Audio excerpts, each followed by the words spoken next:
వాళ్ళే పడగొడితే ఇంకా అంతకంటే ఉంది. పడగొడతాను సత్య గారు వాళ్ళే కరెక్ట్ చేసుకుంటే అదే చెప్పారు. మన ఇంటెన్షన్ ఏమి హైలైట్ అవ్వడానికి కాదు కదా, క్లియర్ చేయమని. కొన్నేళ్ల క్రితం జీహెచ్ఎంసీ కార్పొరేషన్ రోడ్డు ఆ రోడ్డు మీద నడి రోడ్డు మీద గోడలు కట్టే తీసే అవుతుంది. జిల్లా కలెక్టర్కి మొరపెట్టుకున్నాం. ఒక రాస్తా ఉంటే సిఆర్పిసి కింద ఒక రోడ్డుని అడ్డుకుంటే లేదా నీటి ప్రవాహాన్ని అడ్డుకుంటే అది ప్రైవేటా గవర్నమెంట్ ఇవన్నీ దొంగ మాటలు. రోడ్డుకి ప్రైవేట్ ఉండదు, నీటి ప్రవాహానికి ప్రైవేట్ ఉండదు. అందుకే తెల్లవాడి కాలంలోనే చట్టం పెట్టారు. ఒక నీటి ప్రవాహాన్నో రోడ్డునో అడ్డుకున్నట్లయితే ఆ అడ్డంకిని తొలగించేటువంటి అధికారాన్ని జిల్లా మ్యాజిస్ట్రేట్ ఇచ్చారు. జిల్లా మ్యాజిస్ట్రేట్ కలెక్టర్ ఎగ్జిక్యూటివ్ మ్యాజిస్ట్రేసీ కోర్టులతో సంబంధం లేకుండా ఎందుకు అధికారం ఇచ్చారు అని చెప్పంటే కోర్టు దగ్గరికి వెళ్ళి ఏళ్ల తరబడి కాదు, క్షణాల్లో తేల్చేయాలి. సుప్రీంకోర్టులో తీర్పులు ఇచ్చింది. రత్లాం కేసులో సుప్రీంకోర్టు తీర్పు ఇచ్చింది. సిఆర్పిసి కింద మీరు వెంటనే ఇక్కడున్న కాలుష్యాన్ని నివారించి కంపెనీ పోగొట్టాలి, డ్రైనేజీని బాగు చేయాలని చెప్పి ఆనాటి అధికారులు ఆలోచిస్తే వాళ్ళు సుప్రీంకోర్టు దాకా పోయారు. వాజం సుప్రీంకోర్టు వాళ్ళకి చివాట్లేసి ఒకసారి జిల్లా కలెక్టర్ లాంటి ఆదేశం ఇచ్చిన తర్వాత సుప్రీంకోర్టు కూడా జోక్యం చేసుకోకూడదు. ప్రజా ప్రయోజనాల దృష్ట్యా కాలుష్యాన్ని తొలగించడం కానీ, లేకపోతే రోడ్డుకు అవరోధాన్ని తొలగించడం కానీ, నీటి ప్రవాహాన్ని కట్టుకట్టడం తొలగించడం కానీ అది వాళ్ళ బాధ్యత, అది వాళ్ళ అధికారం. దీనికి ఏ కోర్టు అడ్డుకోకూడదని చెప్పి ఇంత ఉన్నా కూడా ఈ రోడ్డుని జేపీ గారు వచ్చిన తర్వాత దీన్ని స్తంభాన్ని పడగొట్టడానికి బిల్డర్ స్వయంగా వచ్చేసి జేసీబీని తీసుకొచ్చారు పడగొట్టడానికి.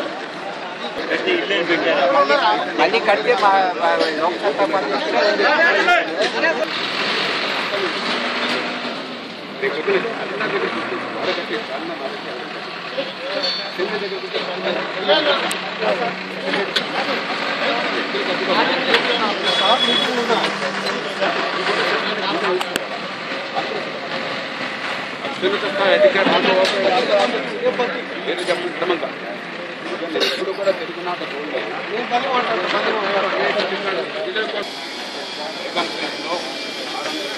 ఇది ప్రజేదేనా? ప్రజేది కదా ఇది? ఇది కాదు, ఈ బిల్డర్స్ ఇది కట్టింది కూడా ప్రజే వాళ్ళే కదా.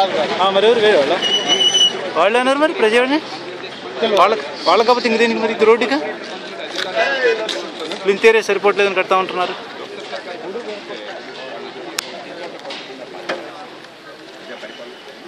ఇప్పటిదాకా పార్కుగా ప్రకటించమయ్యా, ఇదిగో రికార్డులు ఉన్నాయని చెప్పంటే తప్పకుండా చేస్తామని వాడు ఏదైనా చేసేవాడు. అట్లాగే 80 రోజుల క్రితం ఆ పాలనలో ఆ బస్సు దుర్ఘటనలో 40 అందరికీ కూడా భవిష్యత్తు బాగుంటే ఏర్పాట్లు చేసుకున్నాం. దానికి సమగ్రమైన మార్గాలు ఉన్నాయి. మీరంతా మీ సమయాన్ని నాకు ఇవ్వండి. వచ్చే 4 నెలల పాటు మీరంతా మీ శక్తిని నాకు ఇవ్వండి, మీరంతా మీ వనరులను ఇవ్వండి.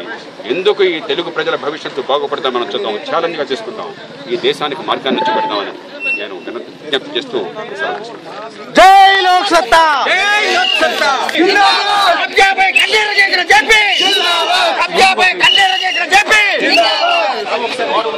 శ్రీధర్ శ్రీధర్ శ్రీధర్ సరే లోక్ సత్తా జిందాబాద్, లోక్ సత్తా జిందాబాద్, లోక్ సత్తా జిందాబాద్,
ప్రతిసారి ఉద్యమం చేసినప్పుడు రిజల్ట్ తప్పనిసరిగా వస్తుందండి.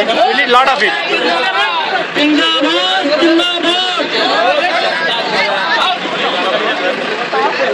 హైమా గారు ఏ శ్రీధర్ చేయి హైమా దూరంగా ఉన్నాను.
మాకు ఎనర్జీలో పనిచేయాలంటే పని చేయాలంటే